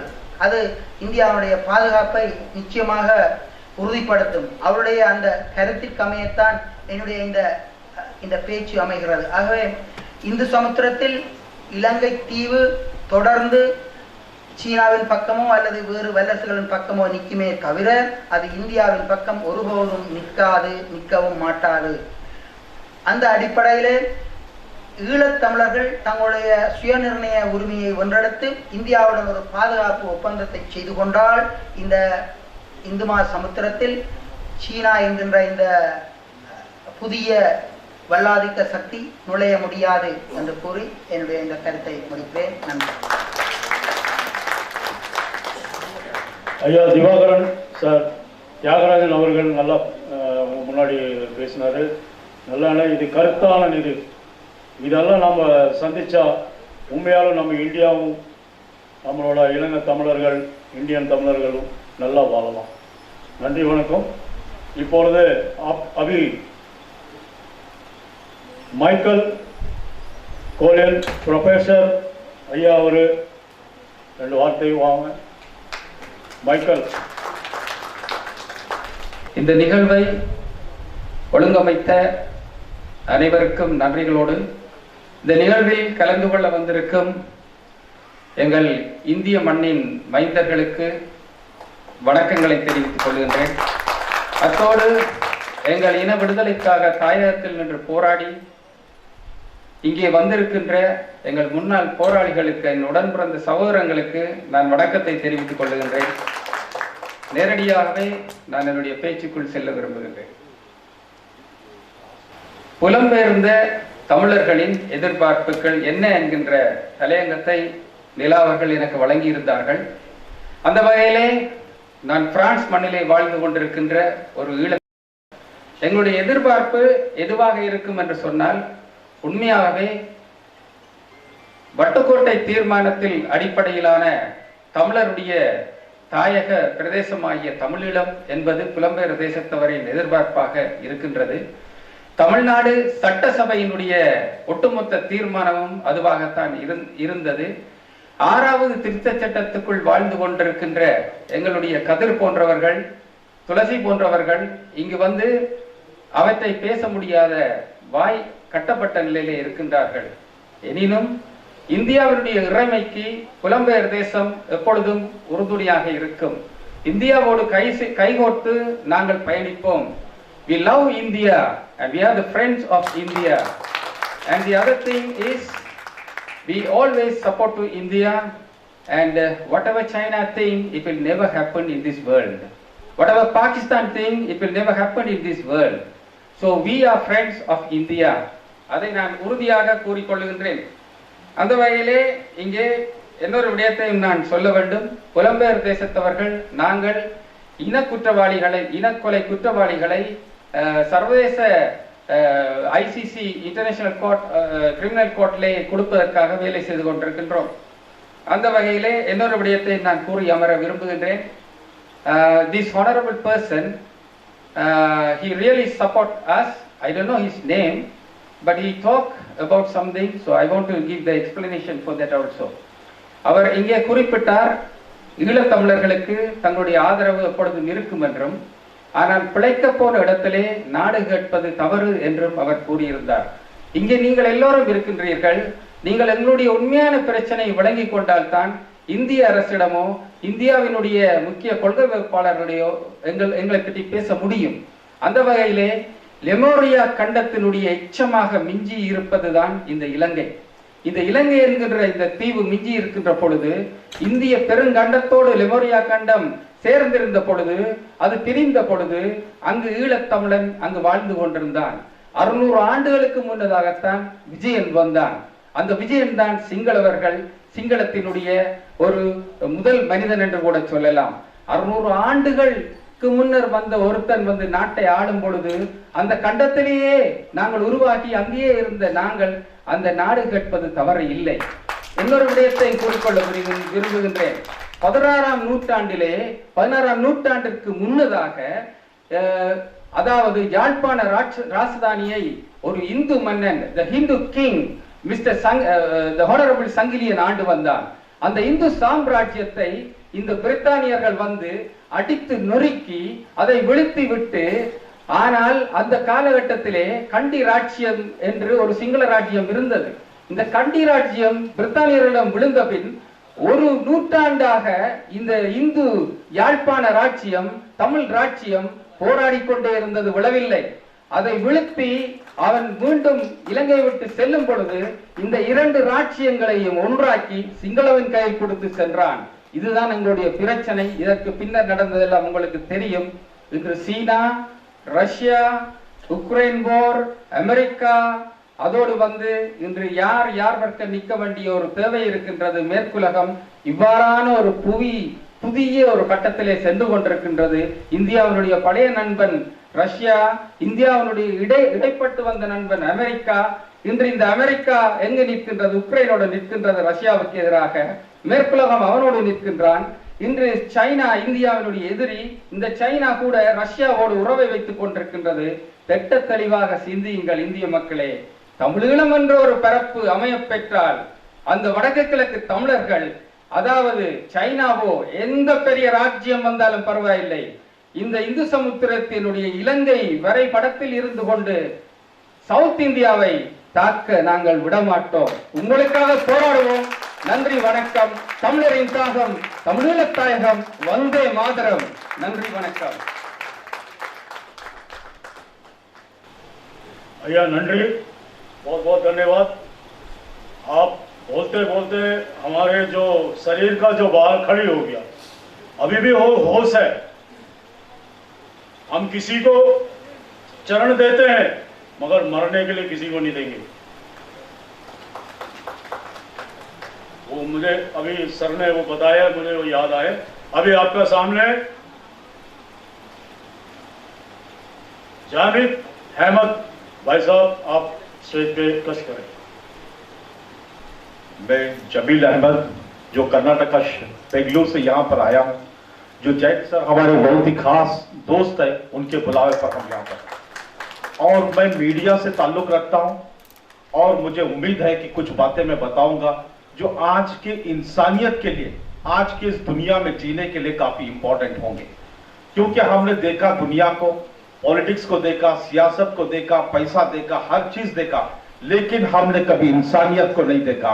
इसलिए हमें चाहिए कि इंसानियत को देखना चाहिए, और जो इंसान इंसानियत को देखेगा वो ऐसे जुल्म कभी नहीं करेगा, क्योंकि जुल्म करना सबसे बड़ा गुनाह है, चाहे वो किसी भी धर्म में क्यों ना हो।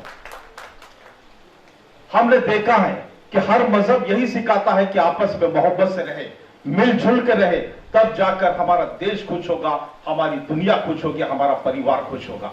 लेकिन जिस तरह से तमिल ईलम को जो तकलीफ दी जा रही है श्रीलंका के अंदर, ये जुल्म है और जुल्म दुनिया को बर्दाश्त नहीं करना चाहिए। अगर जुल्म को दुनिया बर्दाश्त कर रही है तो मैं समझता हूं कि दुनिया में जो ताकत थी इंसानियत की, जो ह्यूमन राइट्स की, जो यूनाइटेड नेशन में एक सलामती काउंसिल थी जो इस जुल्म को रोकने की, वो सब खत्म हो चुकी है या तो कमजोर हो चुकी है। क्योंकि इंसान इंसान है। हमें दर्द होता है जब एक हमारे बच्चे को कोई बुखार आती है, कोई छोटी सी तकलीफ होती है तो माँ बाप को दर्द होता है, और वो दर्द इतना होता है कि डॉक्टर पास लेके भागते, यहां पर भागते, वहां पर भागते। लेकिन जिस तरह से श्रीलंका में तमिल ईलम को जो तकलीफ दी जा रही है, ये इंसानियत के खिलाफ है, और एक मासूम लोगों को जो जुल्म यानी मारा जा रहा है, उसके लिए हमें सबको आवाज उठानी चाहिए। खासकर मैं मीडिया के लोगों से यह अपील करता हूं, हिंदुस्तान के हो, दुनिया के हो, ऐसे लोगों के लिए आवाज उठाए। अगर हम नहीं उठाएंगे तो फिर हम समझेंगे कि हमारे दिलों से इंसानियत का मोहब्बत जो है खत्म हो चुकी है, फिर हम जीने के काबिल नहीं रहेंगे। हमने देखा पैसा, हमने देखा गाड़ी, बंगले, सियासत, पॉलिटिकल पार्टियां कुछ काम आने वाली नहीं है। आपस की मोहब्बत जो है यही काम आने वाली चीज है।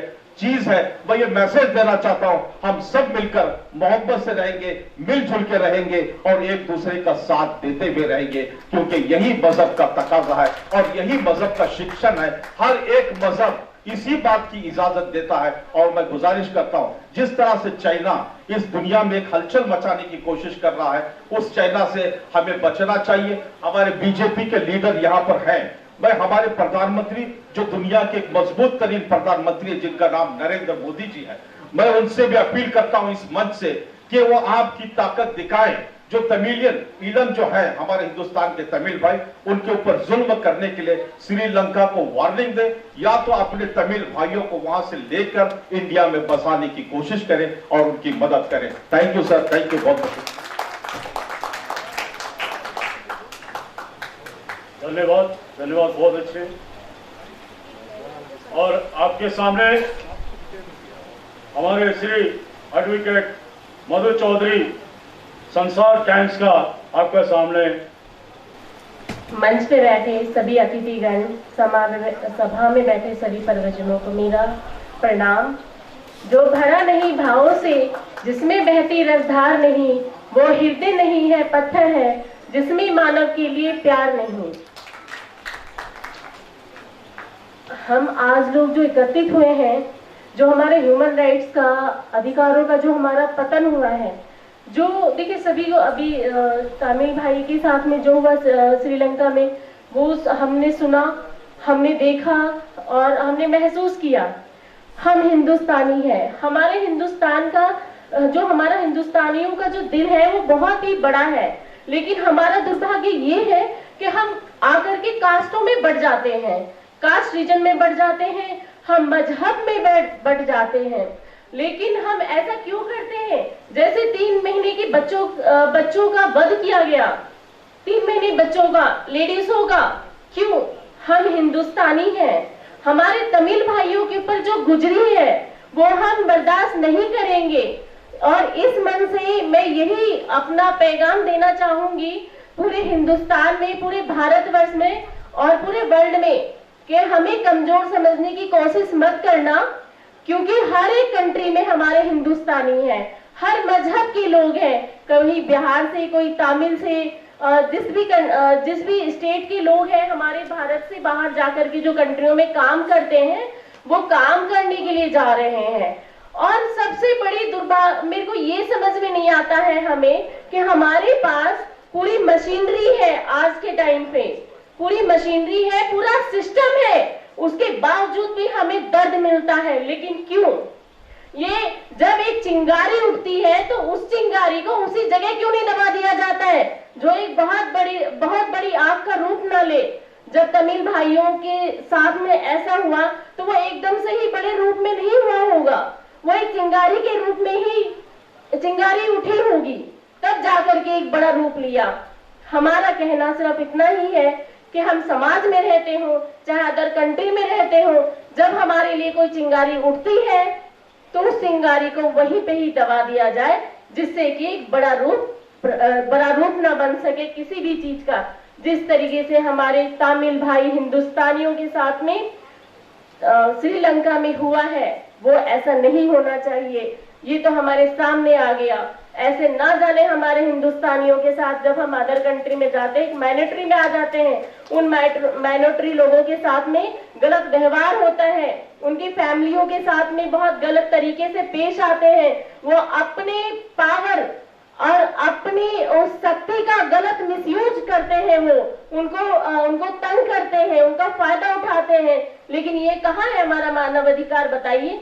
और ये जब हमारे पास पूरी मशीनरी है, अगर हम एक कंट्री की बात करते हैं तो वहाँ सिस्टम होता है, हमारे पास सरकारें होती हैं, हमारे पास समाज होते हैं, हमारे छोटे से जगह का लेकर के एक लीडर्स हमारे हर एक स्टेट पे, हर एक कदम पे, पार्षद तो कभी MLA, कभी हमारे मंत्री होते हैं। सारे सिस्टम होने के बाद है हमारे पास हमें दर्द से गुजरना पड़ता है जो हमें नहीं गुजरना चाहिए। इसी तरीके से जब हम इंटरनेशनल की बात करते हैं, यूएनए की बात करते हैं, हमारे पास यूएन है, हमारे पास सारी मशीनरी है, हमारे पास हमारा सरकार है, लेकिन फिर भी हमें इस समय में आकर के जबकि सारे तंत्र मंत्र का फिर कोई अर्थ नहीं रह जाता ना, जब हमें दर्द से गुजरना पड़े, जिस तरीके से अभी श्रीलंका में हुआ और भी कंट्री में होता है। तो एंड में मैं इतना ही कहना चाहूंगी कि हमें इस सरकार से, जैसे हमारे मजबूत प्रधानमंत्री माननीय नरेंद्र मोदी जी हैं, जो हमारी खुशकिस्मती से हम लोग को मिले हुए हैं, और इस बात को लेकर के बहुत ही गंभीर होकर के श्रीलंका वालों को ये बता दें कि हम हिंदुस्तानी जज्बाती हैं, लेकिन जब हमारे साथी के ऊपर बात आती है तो हम किसी भी तरीके से पीछे नहीं है, कोमल है लेकिन कमजोर नहीं है, और हम आपको जवाब देना भी जानते हैं और अपने आत्मसम्मान की रक्षा भी करना जानते हैं। ये हर एक हिंदुस्तानी के आत्मसम्मान की बात है। हमारे तमिल भाई के ऊपर जो गुजर रही है, केवल तमिल भाई की बात नहीं है, ये एक सभी हिंदुस्तानियों की बात है, उनके आत्मसम्मान की बात है, उनके आत्मसम्मान की रक्षा की बात है, और इन्हें जवाब देना ही पड़ेगा। अगर हमें हमारी भी गलती है तो हमें भी उसके लिए रोका जाए कि हमें ऐसा नहीं करना है, लेकिन इसका मतलब ये नहीं कि हमारे बहन भाइयों के साथ में आप दुर्व्यवहार करेंगे, हमारे अधिकारों का पतन करेंगे। बस इतने ही कहना चाहूंगी, अपनी वाणी को विराम देना चाहूंगी। जय हिंद, जय भारत। और हमारे एसपी जैन साहब का बहुत बहुत धन्यवाद करना चाहूंगी, जिन्होंने इस प्रक्रिया को जोड़ा और हम सबको एकत्रित करने का एक मौका दिया। इस मंच का हमें जो social welfare trust for Tamilians है, उनका धन्यवाद करना चाहूंगी कि उन्होंने ये मौका दिया हमें अपने विचारों को रखने का। जय हिंद, जय भारत। धन्यवाद बहन जी, एडवोकेट मधु चौधरी जी। समय को ध्यान में रखते हुए अब वक्ता तो हमारे पास में बहुत हैं, हम उनके विचार जो है, फिर ये शुरुआत है, आने वाले टाइम में ऐसे सेमिनार दिल्ली में चलते रहेंगे और मुझे आशा है आप लोगों का आज जो पहुंचे हैं उनका हमारे को सहयोग मिलता रहेगा। तो समय की कटिबद्धता को ध्यान में रखते हुए मैं हमारे आज के मुख्य अतिथि माननीय श्री विवेक धाड़कर जी को मैं मंच पे बुलाना चाहूंगा, आप वो अपने विचार रखें। माननीय विवेक धाड़कर जी। हिंदी समझता है सब लोगों को, इसलिए हिंदी में ही बोलने का प्रयत्न करूंगा। वैसा मैंने ऑफिशियल स्टेटमेंट जो है वो इंग्लिश में लाया है, वो पढ़कर सुना सकता हूँ, परंतु आप लोग हिंदी अगर समझते तो हिंदी में बोलना ज़्यादा उचित रहेगा, चलेगा ना? नहीं तो मैं डायस के ऊपर बहुत से लोग जो है जो हिंदी नहीं समझते होंगे, इसलिए मैं मेरा एक ऑफिशियल स्टेटमेंट जो है वो पहले पढ़ लेता हूँ और बाद में और कुछ जरूरत है तो हिंदी में इलेबोरेट कर दूंगा। All the dignitaries sitting on the dais and respected delegates, ladies and gentlemen,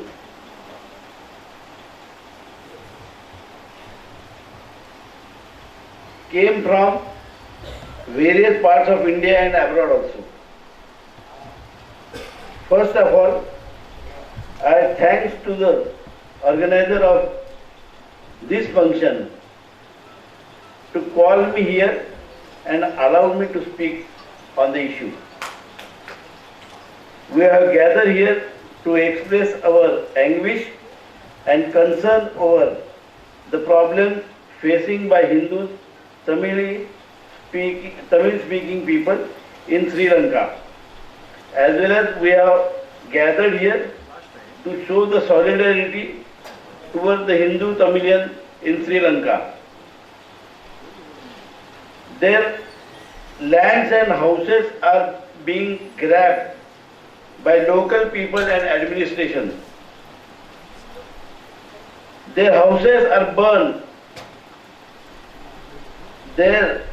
Our temples are being demolished and destroyed. Sri Lanka में रहने वाले तमिलियों को जीवन जो है वो मुश्किल कर दिया है। हमारे संस्कृति को भी तहस नहस करने का प्रयास किया गया है। I have patiently heard whosoever you have spoken here. I have gone through the literature provided to me, given to me. I am really surprised and shocked. Whatever knowledge I came to know since last 2 days. On this occasion, I will promise that using my whole capacity and capability, I will definitely take this matter to the Government of India through External Affairs Ministry or Home Ministry or whosoever necessary. We have just started to think over this issue. We will have to spread the message of Sri Lankan Hindu Tamil people to Tamil Nadu people also, as well as people staying away from Tamil Nadu, as well as Indian government, Indian people and whole world.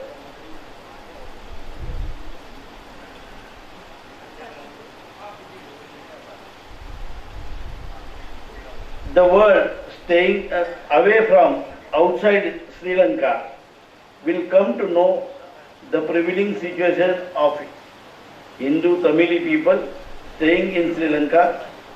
Then only we will be able to get helping hands. Then only we will be able to gather compassion toward Hindu Tamili people in Sri Lanka. This type of meetings, seminars should be arranged in various parts of all over India to make aware about this problem. Representation memorandum should be given to the state government, central government, even President of India.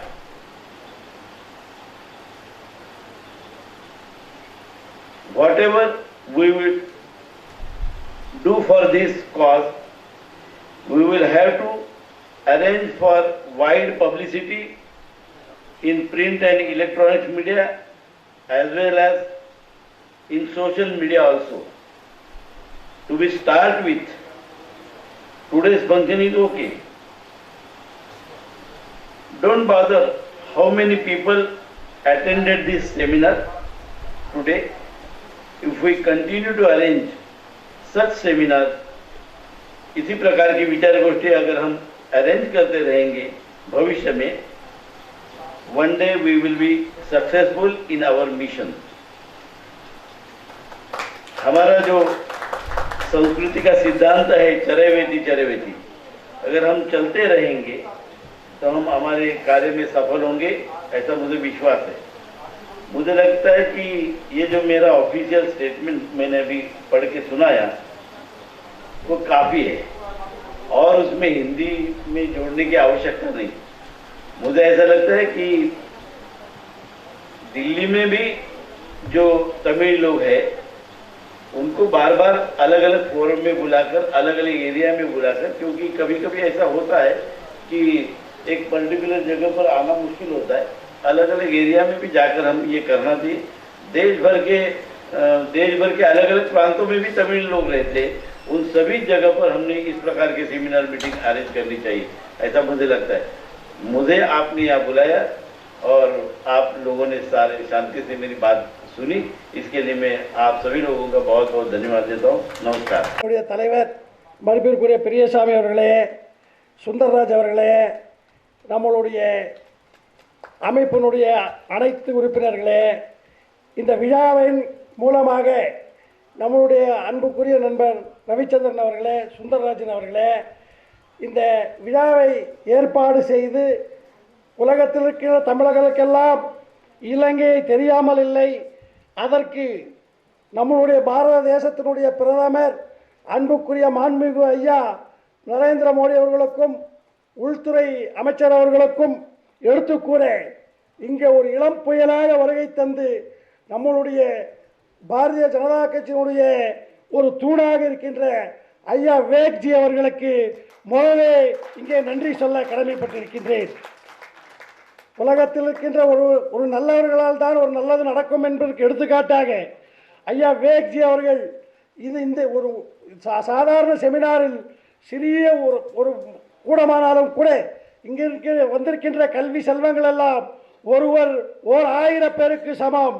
இந்த கல்லூரி நண்பர்கள் அவர் ஊர்களே போய் சொல்லும் பொழுது பல லட்சக்கணக்கானவர்களுக்கு அடையும் என்ற நம்பிக்கையிலே அவர்களுக்கும் நான் நன்றி கூற கடமைப்பட்டுள்ளேன். இந்த விழாவை சீரோடும் சிறப்போடும் வந்து நான் இருக்கின்ற தலைநகரத்தில் உங்களுடன் பாரதிய ஜனதா கட்சியினுடைய முன்னாள் சட்டமன்ற உறுப்பினர் அவர்களுக்கும் நன்றி சொல்ல கடமைப்பட்டுள்ளேன்.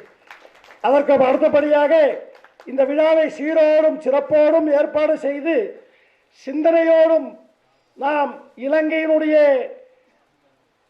நாம் ஈழத்தமிழத்தை பெற வேண்டும் என்கின்ற ஒரு எண்ணத்தோடு அதை பெற்றுத்தர வேண்டும் என்று போராடி மாண்ட நம்மளுடைய கேப்டன் ஐயா பிரபாகரன் அவர்களை நினைவு கூற இங்கே கடமைப்பட்டுள்ளேன். ஏனென்றால் நான் தமிழ்நாடு நீலகிரி மாவட்டத்தில் இருக்கின்றவன். எங்கள் மாவட்டத்தில் 2 லட்சம் தங்கை தமிழர்கள் இருக்கிறார்கள். அவர்களோடு உண்டாடி உருவாடி கொண்டிருக்கின்றோம் என்பதனை கூட்டிக் கொள்கிறேன்.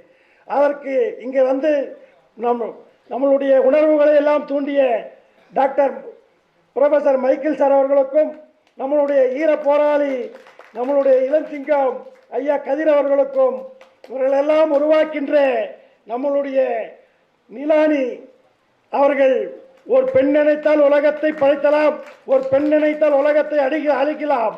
ஆனால் அவருடைய இதை மேற்கொள்ள வேண்டும் என்று எங்களை எல்லாம் பலாயிரத்துக்கு கடற்கோடியில் இருக்கின்ற நீலகிரியில் இருக்கின்ற என்னையும் கூட அழைத்து பேச வைத்த அன்புக்குரிய என்னுடைய அருமை நண்பர் கௌசிக்ஜி அவர்களுக்கும் அனைத்து இங்கே அமர்ந்திருக்கின்ற கௌசிக்ஜியினுடைய அருமை நண்பர் நம்மளுடைய பத்திரிகையினுடைய பறைச்சாற்றல் YW டிவியினுடைய தலைவர் அவர்களுக்கும் நன்றி கூற கடமைப்பட்டுள்ளேன். ஏனென்றால் பத்திரிகை நினைத்தால்தான் பட்டம் பரப்பிடும் போல பல மக்களுக்கு செவிசாய்க்கின்ற இதை செய்யும்.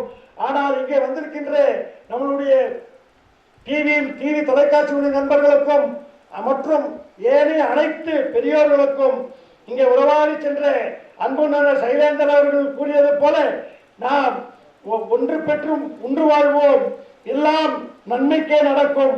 இதன் முதல் கூட்டமானாலும் கூட ஒரு சிறந்த கூட்டமாக அமைய அனைவருக்கும் நன்றி கூறி விடைபெறுகின்றேன். நன்றி, வணக்கம். धन्यवाद चंद्रमोहन जी.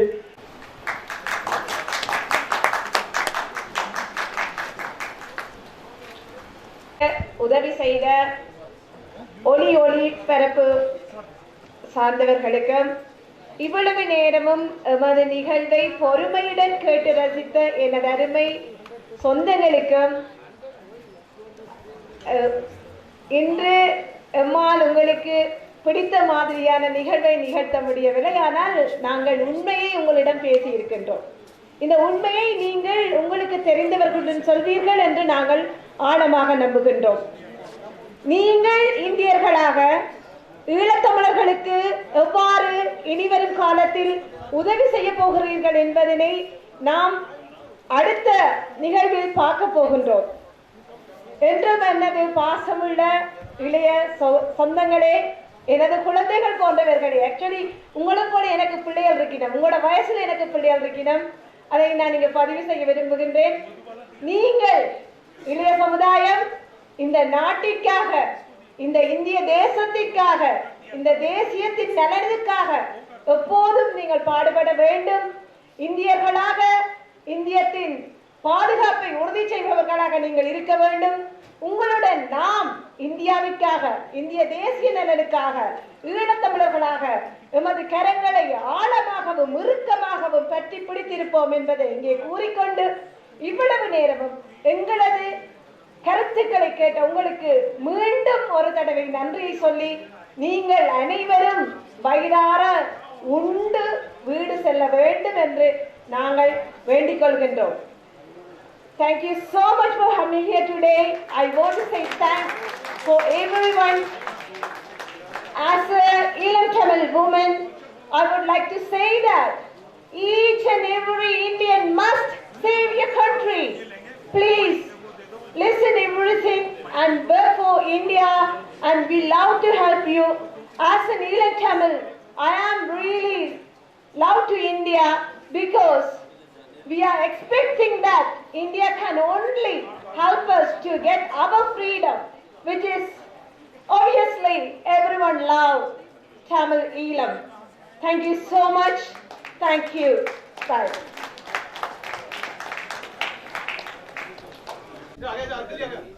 भारत माता की जय, भारत माता की जय, वंदे वंदे वंदे मातरम, वंदे मातरम।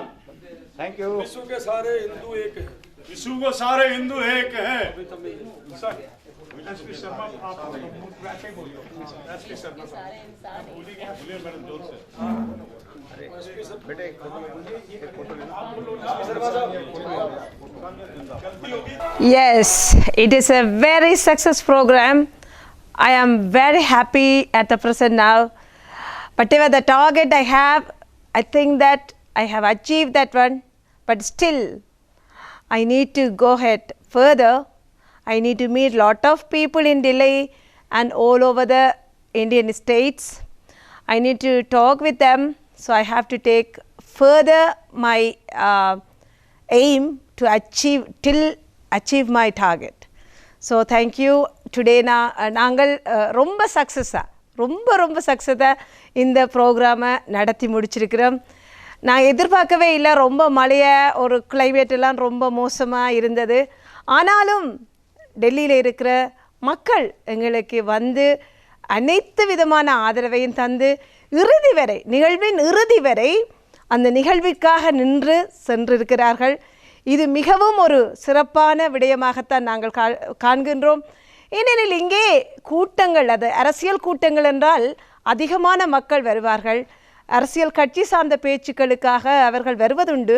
ஆனால் இது முழுக்க அறிவியல் சார்ந்த, அரசு அறிவியல் சார்ந்த, வரலாறு சார்ந்த, இலங்கைக்கும் இந்தியாவிற்குமான தொடர்பு சார்ந்த, ஈழத்தமிழர்களின் அபிலாஷை சார்ந்த ஒரு நிகழ்வாக இருந்தது. அந்த நிகழ்வுக்கு கூட நிறைந்த மக்கள் வந்திருந்து இறுதி வரை தமது ஆதரவை தந்து எம்மை அடுத்த கட்டம் நோக்கி நகரச் சொல்லி கட்டளையிட்டு விட்டு சென்றிருக்கிறார்கள். அது எமக்கு மிகவும் ஆனந்தத்தையும் திருப்தியையும் தருகிறது. உங்கள் உதவியுடன், எமது மக்களின் உதவியுடன், இந்திய மக்களின் உதவியுடன், ஒவ்வொரு இந்தியர்களின் உதவியுடனும் நாங்கள் இதனை நிறைவாக செய்வோம் என்று நம்புகின்றேன். நன்றி, வணக்கம். I had today's program, yes, only the today's event I had achieved, but still we need to go a long way to achieve our original goal. So ultimate goal is not achieved yet, but I have just opened the door in Delhi. I will go ahead further till I achieve my original target. So there are 150,000 people were killed in Ceylon in 2009. There are the innocent civilian. They were killed by Sri Lankan government. I can say Sri Lankan army. So we need a justice for that. So as we are Elam Tamils, we are expecting the political solution in the first place. I know there are economical crisis in Ceylon, but that economical crisis was created because of the civil war. Therefore, we are really expecting that political solutions in first place. Then only Ceylon can achieve. It can come as a developed country. So, as an India, India should help us in this case, and we are pleased to inform this information to everyone who loved India. Thank you. Yes, I really want to say something as Modi ji. He is excellent, wonderful Prime Minister for India. He came in 2014. Till that day, he is very support for Elam Tamils. His first visit was Jaffna, which is really excellent. And I think so. Modi ji can do more things for us. He is really expecting to us. He asked our political leaders come to Delhi, but our people didn't come the last 13 years. So I think so that Modi ji can do more things he willing to do, but we need to give our hand to him. Then only he could able to take a decision, and he could able to give a full power for us. Yes, I want to come back again to Delhi because I love it, Delhi. This is the capital of India. So there are all the intellectuals, decision makers, policy makers are here, especially the people who are ruling India are here. So I need to be back again. Most probably I will be back on January or before I will be here. Thank you. Thank you, Vijit, again. Thank you. Finally, I would like to say something. Today, the platform for Eelam Tamils, we have opened the platform. So in the future, we will continuously work for Eelam Tamils and to achieve our target. Thank you. Thank you very much. Actually, I would like to inform to our global Eelam Tamils about only one thing. There is a big vacuum created between Eelam Tamils and India. That is, I am mentioning about the government of India. This is a very good opportunity for people of Eelam Tamils to come and speak and raise your voice against atrocities, human rights violations, whatever done by the government institutions in Sri Lanka. So this is a very good opportunity. It is created by Ms. Neela. So I request all Eelam Tamils to come and make a very good seminar or even the rallies in India's national capital to attract the views of viewers with government of India. So this is a very good opportunity. You please come. So far only Indian Tamils spoke about Eelam Tamils, but this platform is only purely for Eelam Tamils. They spoke about their problem and their request. They are looking India's help to seek the solution on this matter. So I really appreciate everyone who are given hands to us, and truly I am appreciating the effort of Ms. Neela to achieve whatever she thinks. Thank you very much, sir.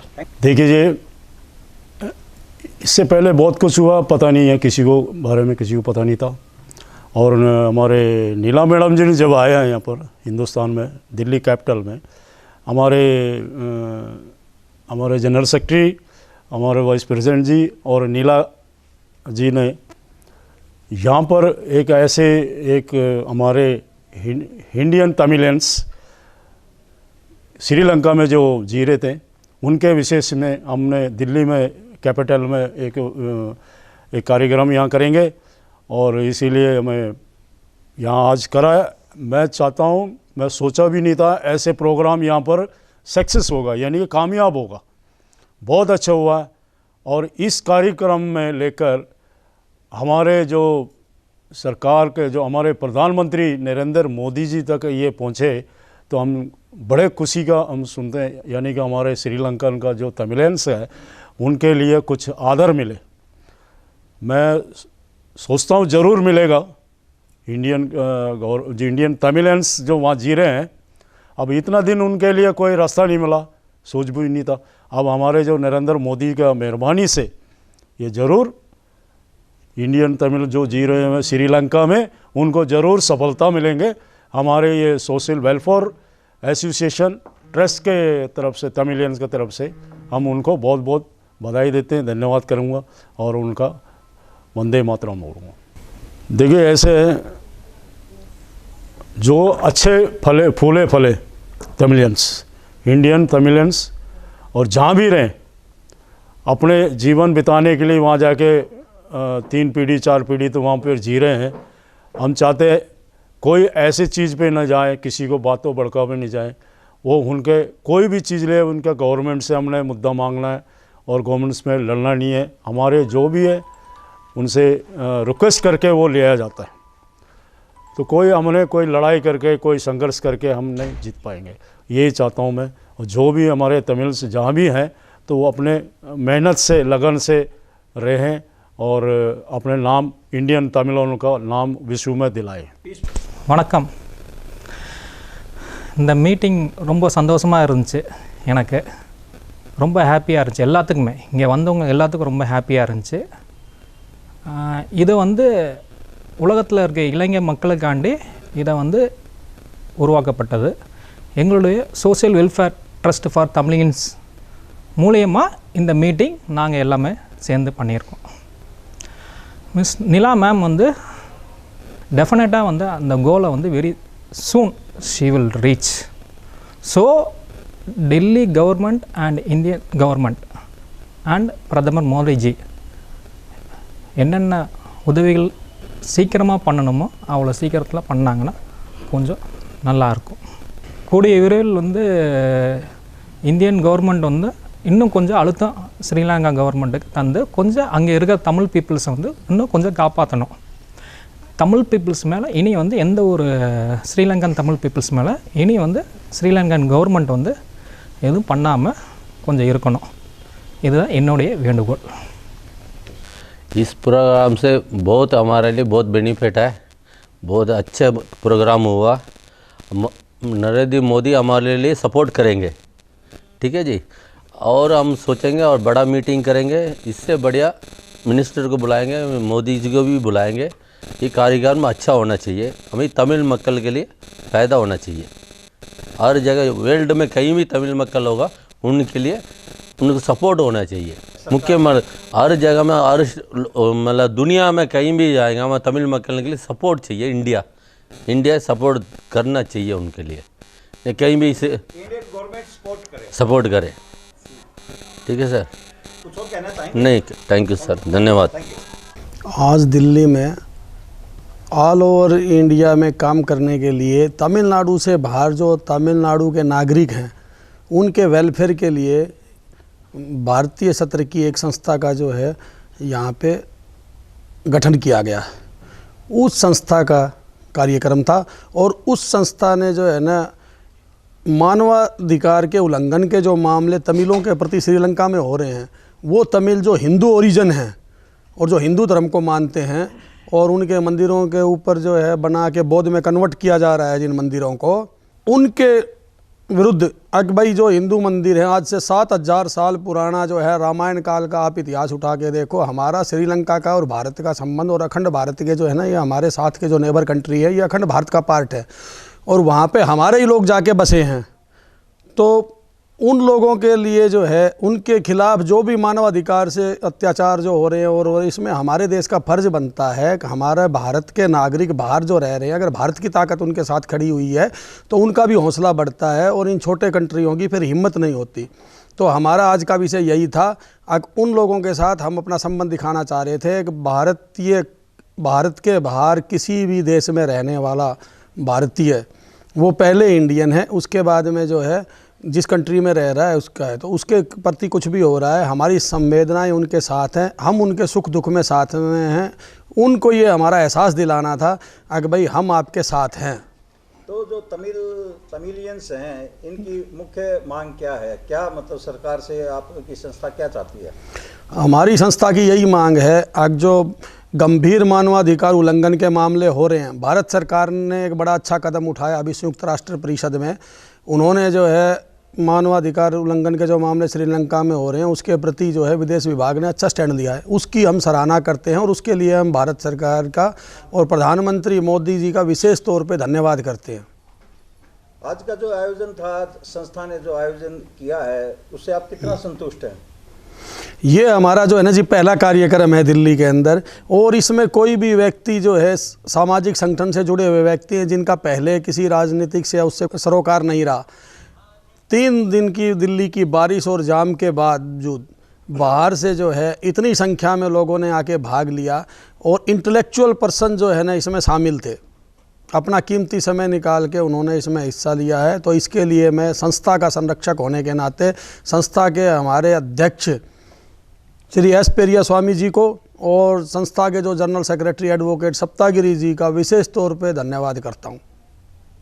इस अवसर पर आप कुछ यदि कहना चाहें हमारे video के माध्यम से आम जनमानस को, सरकार को, या कोई मैसेज देना चाहें तो स्वागत है। हमारा मैं यही संदेश है, अत्याचार के खिलाफ भारतीय संविधान की परिधि में रहते हुए हमको जो कदम हम उठा सकते हैं भारत की संप्रभुता को अखंड रखते हुए, उसके प्रति हमारे को जो है भारतीय संविधान में आस्था रखते हुए वो हर संभव कदम उठाना चाहिए। भारत के बाहर कोई भी भारतीय, कोई भी हिंदू, वो हमारा नागरिक है, हमारा भाई है। जो इनके तमिल की भाषा में बोलते हैं, श्रीलंका तमिल पर्सन अदे कुडू नाम सौदरा अदे नाल के अंदाल के इदे अयचना नामकुडू अंगे इरकदा अंदाल के सेत हम बाय पड़कुडाद India is with you. This is our motive and today संदेश। क्या हिंदी में क्या बना? हिंदी में संदेश ये बना कि श्रीलंका में जो हमारे भारतीय जाके बसे हुए हैं, किसी टाइम में रामायण काल से देखोगे, आदिकाल से श्रीलंका भी जो है ना भारत का ही एक अंग रहा है। ठीक है, बाद में जो है ना भाई ब्रिटिश काल के बाद से अलग होते रहे, अखंड भारत का जो है ना हमारा स्वरूप रहा है। तो हमारा यही है भाई, वहाँ हिंदुओं के प्रति कुछ भी होता है तो हमारे यहाँ के हिंदू, हम उनके साथ में, उनकी जायज़ मांग में उनके साथ खड़े हैं। बहुत बहुत धन्यवाद आपका जितेंद्र जी।